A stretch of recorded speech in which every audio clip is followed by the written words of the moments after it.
Coming up in this episode, News Club, Midlands Hurricanes new base, and Lacoste laments lackluster French league clubs.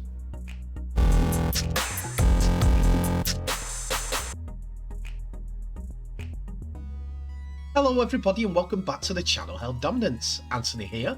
Please remember to like and subscribe, and also click that notification bell for any new videos or updates that may be coming your way from the channel for your viewing entertainment. So where do we begin today? Well, it's quite an easy one as we look at the French Rugby League, as they have received the backing of the international community because they are holding the Rugby League World Cup in 2025 with a lot of interest supposedly in hosting games in different towns or cities, with the French Rugby League Federation looking for a Paris final base when it comes to the conclusion of the tournament. But at this late stage in the proceedings, as we only have 3 years to go, Lacoste, the French Federation of Rugby 13's chairman, as well as International Rugby League deputy chairman, has been frustrated in getting together a series of meetings to get all the Gaelic factions to come together during the countdown to 2025's World Cup in the country. The Mr. Lacoste wants to bring together the notoriously quarrelsome group within the Tesi's setup in a bid to create unity and understanding ahead of the 18th tournament. Lacoste had set up a series of meetings inviting presidents of each club in the federation, but is seriously confused and disappointed by the apparent apathetic response he received. A 2-day seminar had been arranged in Carcassonne on January the 21st and 22nd with clubs asked to share their views on the development of the league in France.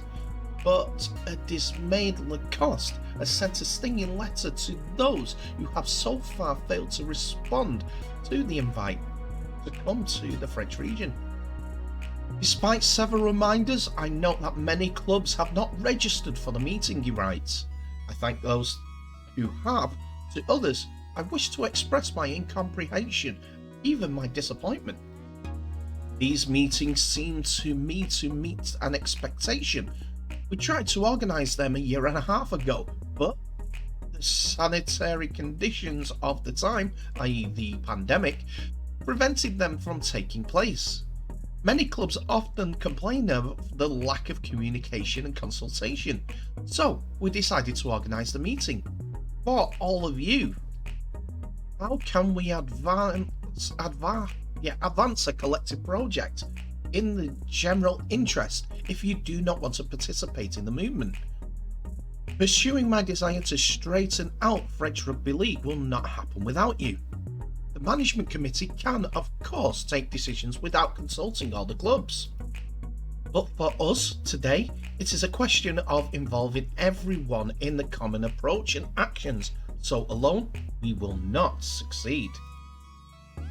Mr. Lacoste has been in charge of the French Rugby League Federation since 2021, as he was appointed as its head in October of that year, and set about his targets of bringing the World Cup to the country to help grow the sport in France. But now he's hoping for the Rugby League side of the entities, as well as players on the pitch, etc., to help help grow the sport and promote the tournament as a whole. Rugby League needs that promotion, as we've discussed in our previous episode, but at the end of the day, they can't do much without the clubs being on top or involved. There is 2 years left till that tournament kicks off. Just over 2 years. So, they are not coming together on this. It's always a plus. Seeing what happened with the TV audiences in the UK. So getting half of that sort of figure in France will get eyes on the prize. And with clubs in all different areas in France, I must say, would help the sport massively. Don't see why there's not eagerness to jump on this bandwagon. Have to see what comes of it.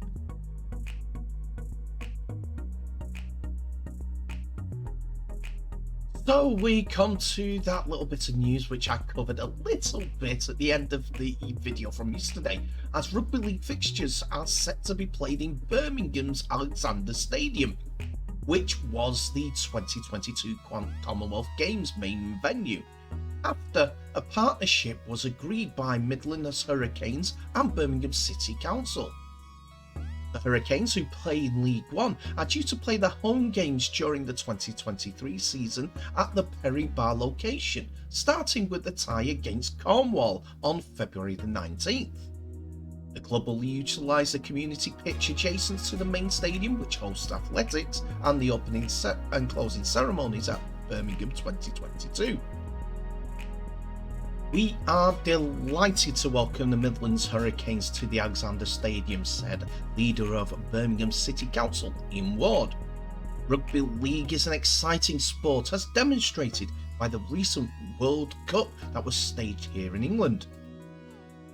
The Hurricanes have an ambition to grow the sport in the city and wider region, which is something that reflects our own aims to improve levels of participation in sport and physical activity. The stadium will provide the club with a world-class base for their operations, adding to the growing roster of partnerships, and I wish them the very best for the season ahead. Season tickets have gone on sale via the Hurricanes website recently, and the club and the council are optimistic that the deal will generate new interest in a sport that they say has been underrepresented in the city. The Hurricanes join Birmingham City University, UK Athletics and Birchfield Harriers Athletics Club in the list of partners who are using the stadium.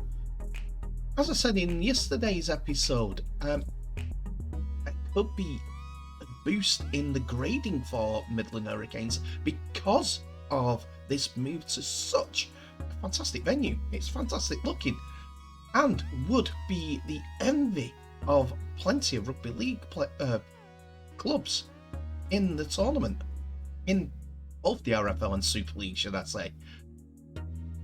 It's going to be an interesting journey that Birmingham now based club will go on.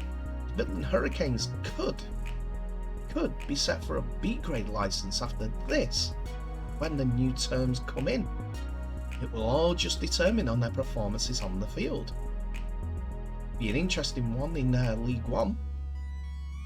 We are absolutely thrilled to have agreed a partnership with the stadium to make it the home of the Hurricanes going forward, said Midlands Hurricanes Chief Executive Greg Wood.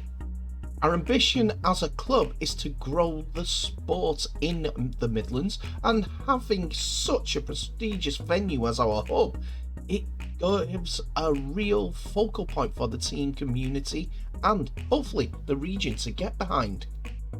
We look forward to the growth of the sport and the club, and see the stadium as move as a key part of this, as it gives us the infrastructure to grow the game within other areas such as women's and wheelchair rugby.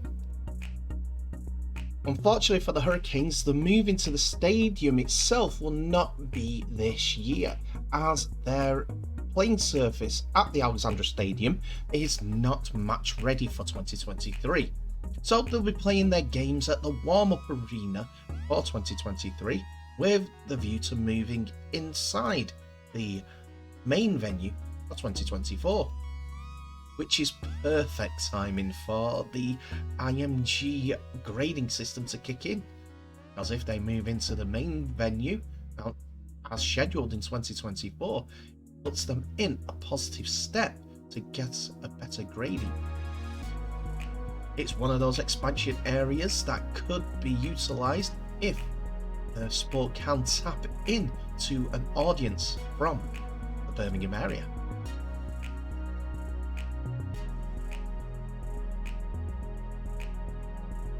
And finally, we come to the news that has come out about Tesi, who has been released early from his Broncos contract, and the Brisbane club sees the centre move to the Dolphins as part of the 17 and newest clubs in the NRL's roster on a one-year deal.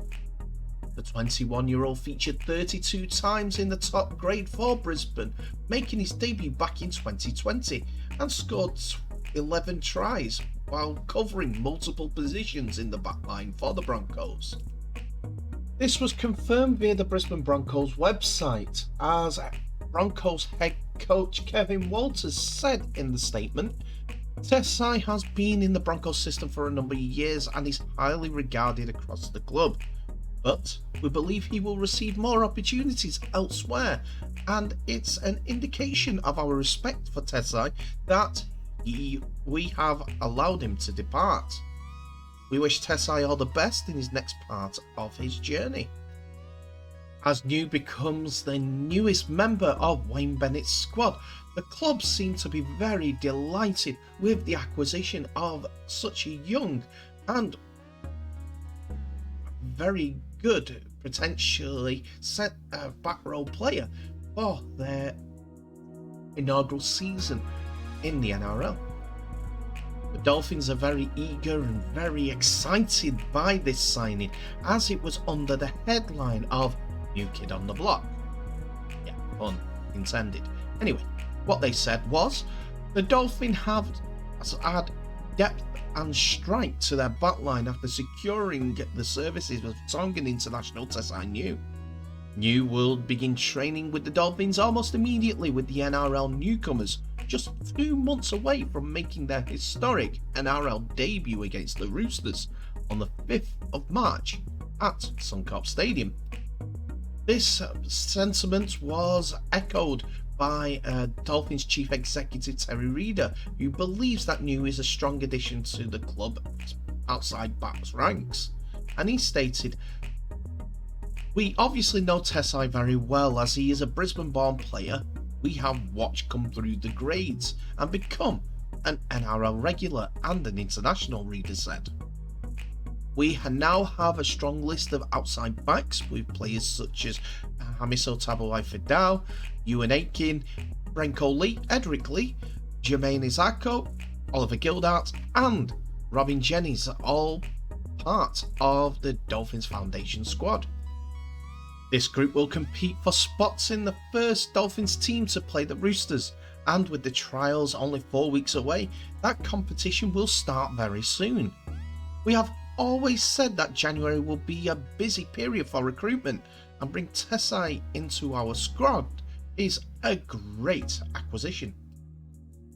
New will likely continue his progression and his role in a centre position, as he has done throughout his career, with the likes of, I'd say, Hamiso Tabuai-Fidau, the former Cowboy, who will be expected to earn the first spot in the fullback role.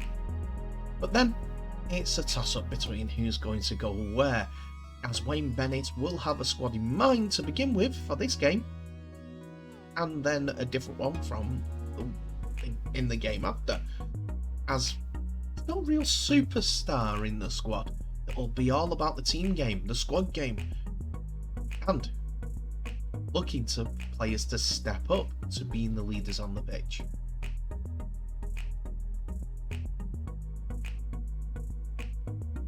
And that's it for another episode, ladies and gentlemen. Thank you so much for watching. Please remember to like, subscribe and share this video worldwide, as well as clicking on that notification bell for any updates on new videos that may be coming your way real soon. Tell me what your thoughts are on today's episode in the comment section below, as it's open for business. Free stories as we get back into the swing of Rugby League for 2023. I'll have to get used to saying that. I'm so used to saying 2022. I think I've said it in every single episode last year. 2023 will be interesting. 17 teams in the NRL. IMG overseeing everything to see what changes will come in 2024. Disciplinary. There's a lot to go through. I can't wait. 37 days till Super League kicks off. I know there's been some friendlies in the meantime, but when the action starts, we'll be able to see it all. Anyway, thank you so much for watching. Please remember to share this video worldwide. I'll end the episode as I always do by wishing you all the very best. So please stay safe, and I'll see you in the next episode.